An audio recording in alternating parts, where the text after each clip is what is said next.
The last decade has witnessed a dramatic change in our professional choices. Most millennials have left their comfortable jobs to start up on their own. While there is no dearth of ideas and innovation, the Indian startup ecosystem has a long way to go. Tech journalist Ayushman Baruah, founder and editor-in-chief of the Startup Observer, talks about his views and vision for startups and technology as he kicks off his own startup venture. So, Ayushman, what are you excited about these days? Well, I have just launched my own digital media platform known as the Startup Observer, and I'm really excited about driving it and building it to make it India's #1 platform in this space. And I am also really happy about the intellectual freedom that this new role offers me. And if our viewers are wondering what the Startup Observer is about, the clue's in the name. Now, I don't mean to be rude, but there are quite a few news portals that cover stories on business and technology. So what is it that the Startup Observer brings to the table? How similar or different it is from any other news portal? Right, so our USP primarily lies in two parts, right? While there are many news portals that cover startups, we really connect the dots between startups, technology, and millennials. And if you see, the millennials are actually driving the first two. Now that's one. The second USP is our laser-sharp focus on the northeastern region, where entrepreneurship is still in its infancy now, but it's really growing at a rapid pace.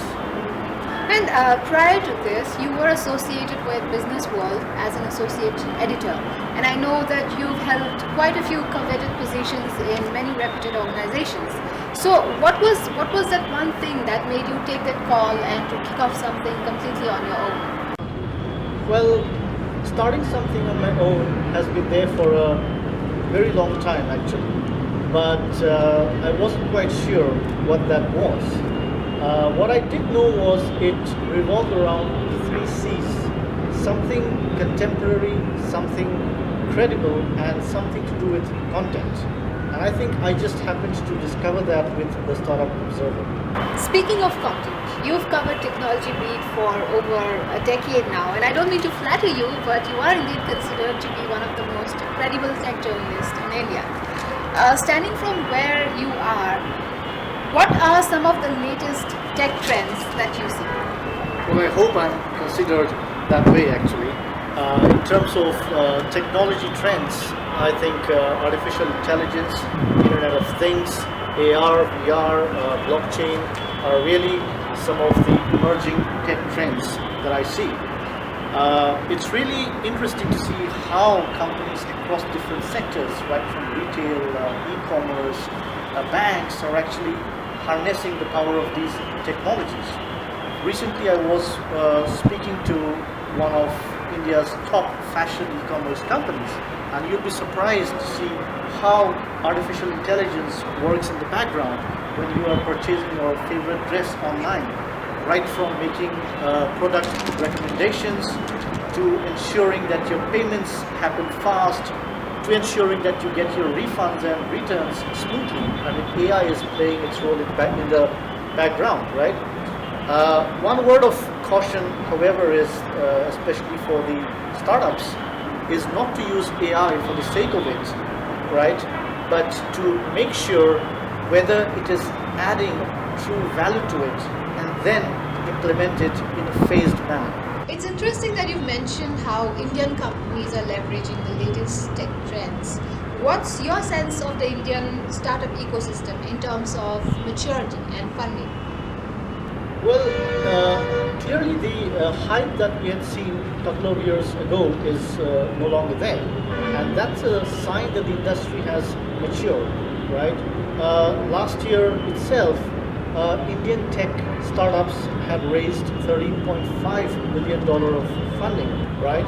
And about 1,000 new startups were launched in 2017 alone, right? So that's a very positive sign, right? As per the latest NASSCOM startup report, while Mumbai, New Delhi, and Bangalore remained as the top startup hubs. The good news was that 20% of all the new startups have emerged from the tier 2 and the tier 3 cities, which is again a very encouraging sign. In terms of funding, I think the universal truth remains that if you really have a unique idea that has a market, you will get investment.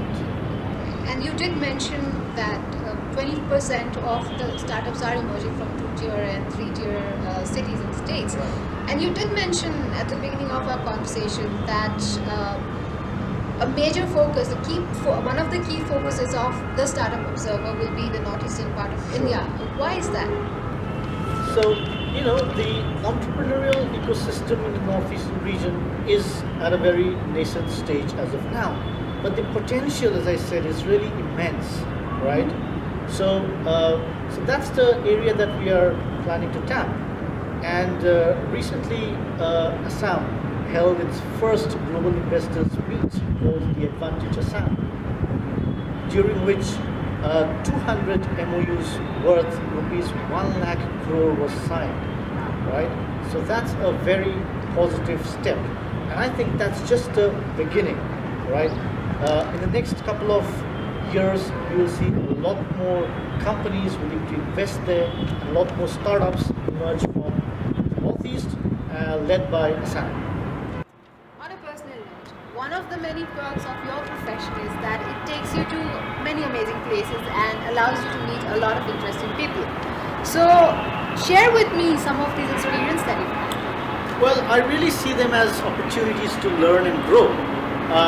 Yes, I had the opportunity to travel to a lot of large international technology events, some of them being the Oracle Open World in San Francisco, McAfee Focus in Las Vegas, IBM Interconnect in Vegas.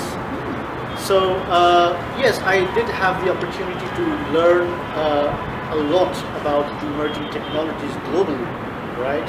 And the good part about traveling is that you get to meet people from different cultures and backgrounds. That really broadens your perspective towards life. And I always take some time off to meet the locals there and also try out some local food. And it certainly does change the way you look at the world, if I'm not Absolutely. mistaken. So, what do you think? Is India ready to host an event of that magnitude? Well, yes and no. In terms of the intellectual abilities, the answer is certainly a yes. But in terms of the infrastructure, I really doubt, because these are really large-scale, massive events with 30,000 plus people. So unless the infrastructure is really capable of handling that, we will not be successful. Having said that, last year Oracle hosted its first open world in Delhi, and that was a huge success. And I think we should be ready for it. I mean, we've hosted the Commonwealth Games and we've hosted the IPL for so many years now, which in itself is such a giant financial institution.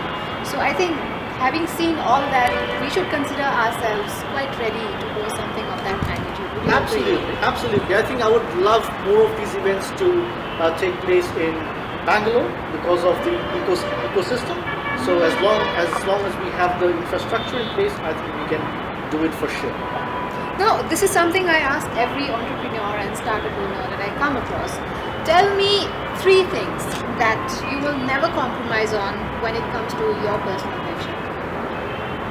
Well, yes. I think the 3 things are, number 1, it's honesty.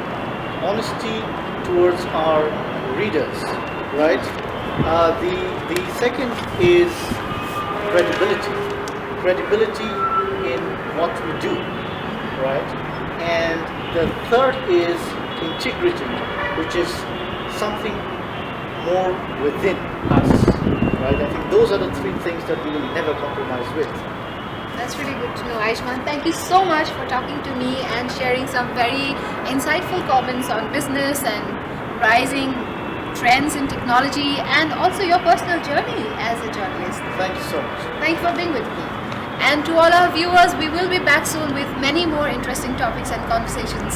See you soon.